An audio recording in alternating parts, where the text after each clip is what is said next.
But it doesn't end with veganism, it starts with veganism.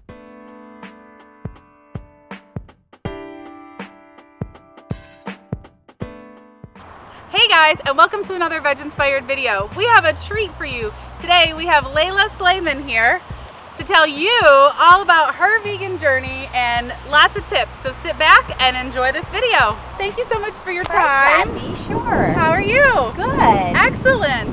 Why don't you start by telling us a little bit about your vegan story, how long you've been vegan, you know, your vegan journey, things like that. Yeah, I became vegan almost 14 years ago. Wow. Before I worked for PETA, I actually interned for them when I was in college. Okay. And I lived in the intern house, and I didn't know it, but you had to be vegan if you lived in the intern house at the time. I was vegetarian. I had no idea what vegan meant. I had never heard the word before. Wow. And I was like, okay, these are the house rules. That's cool. And so I just went along with it. I had every intention of going back to eating vegetarian and not sticking with the veganism. But over time, it was a series of a couple months. Okay. And doing the work and really being immersed in the mass, really large scale oppression of animals and seeing the work that these people are doing. Right. And seeing just the huge scale of suffering, not to get heavy with you, but yes. I just didn't expect it, and I stayed vegan ever since. Well, awesome. That's awesome. That was 14 years ago. 14 years, that's incredible. So you've obviously, you know, seen veganism kind of change. Oh my gosh, yeah. What are some tips you have for people who want to go vegan, maybe vegetarians who are leaning that way, or even new vegans that are just starting out? Yeah, I mean, what I found in my experience is that everybody is usually open, even if they seem like they're not open. Everybody's usually open, maybe not to going vegan, but maybe to eating a little healthier, okay, or cutting their cholesterol, or being able to indulge without, you know, maybe all the fat or cholesterol, or, you know, even if it's for health reasons, right, or environmental reasons. And so many times people are open to eating healthier, they just don't know how.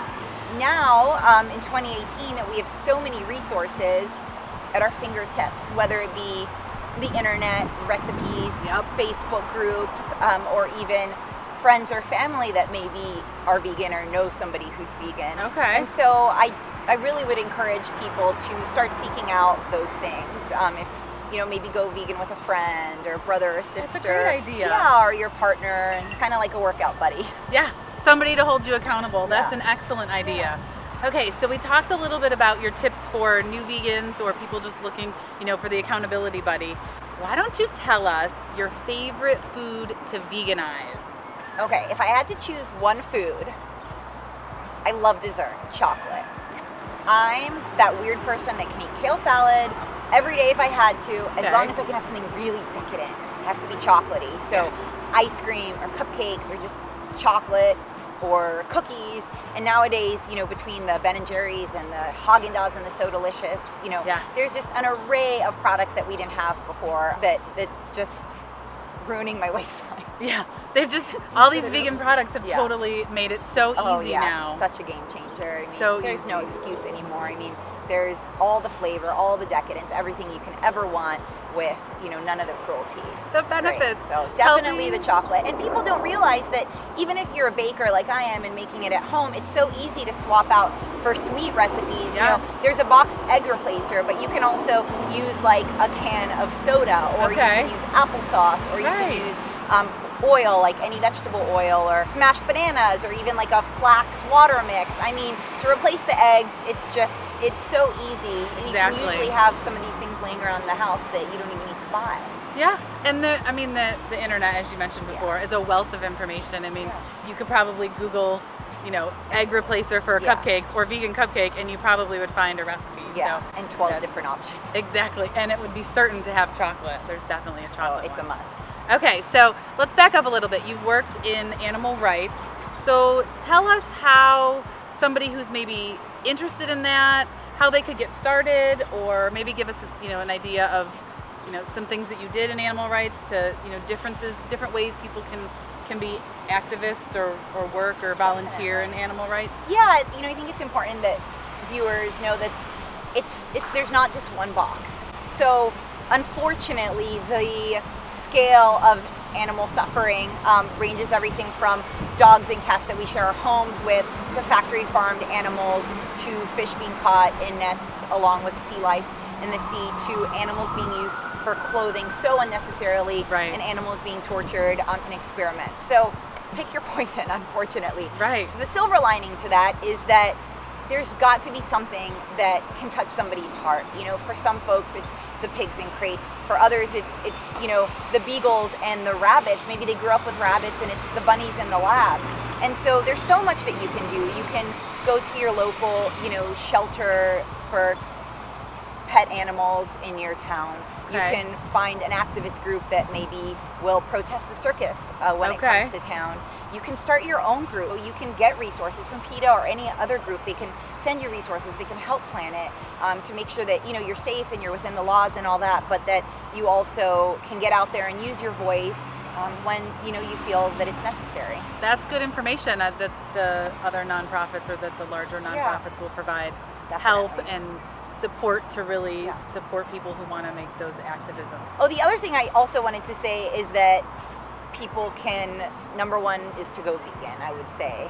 Yeah, and so I would say the first thing that you can do is you can go vegan, because that's 3 times a day, every time you sit down to your plate, and it does make a huge impact. I want to remind people that it doesn't end with veganism.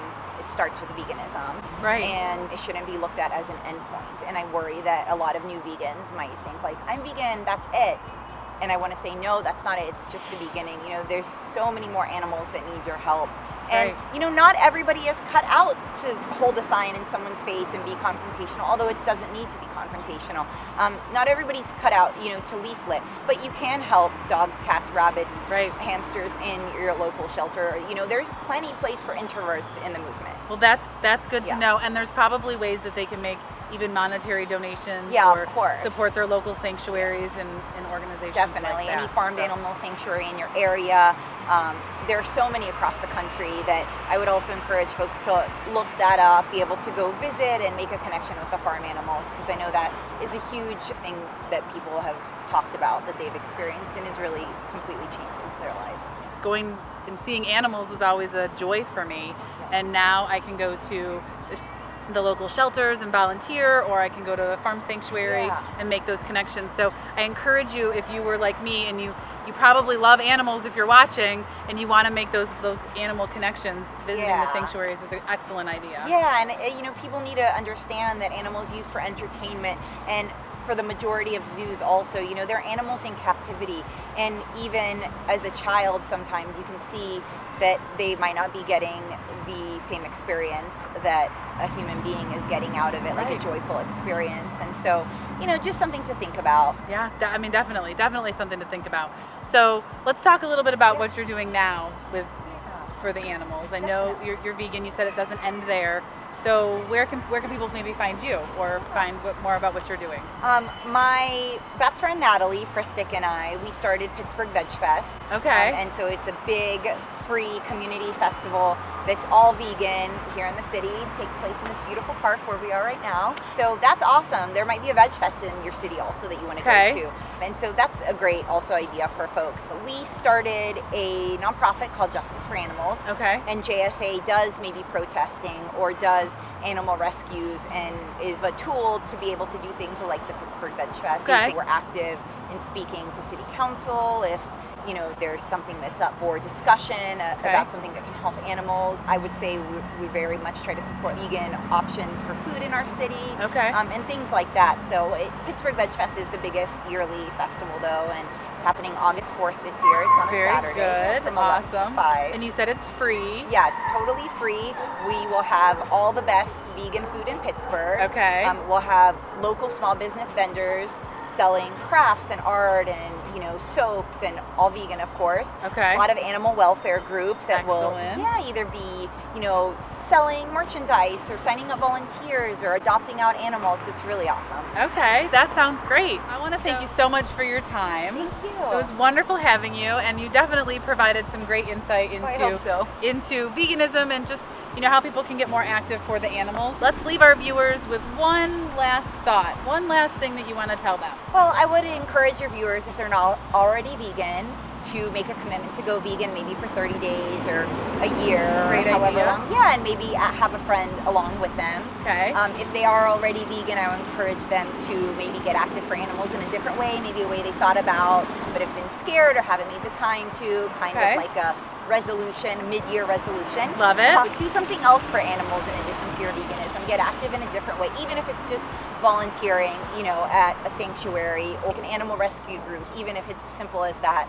I hope to see everybody on Saturday, August 4th, and people can visit PittsburghVegFest.org for information. But I hope to see you at Veg Fest. I will link all the information about JFA and Pittsburgh Veg Fest in the description below. Thanks so much for watching. Until next time, eat more plants, live veg inspired, and have a great day. Bye!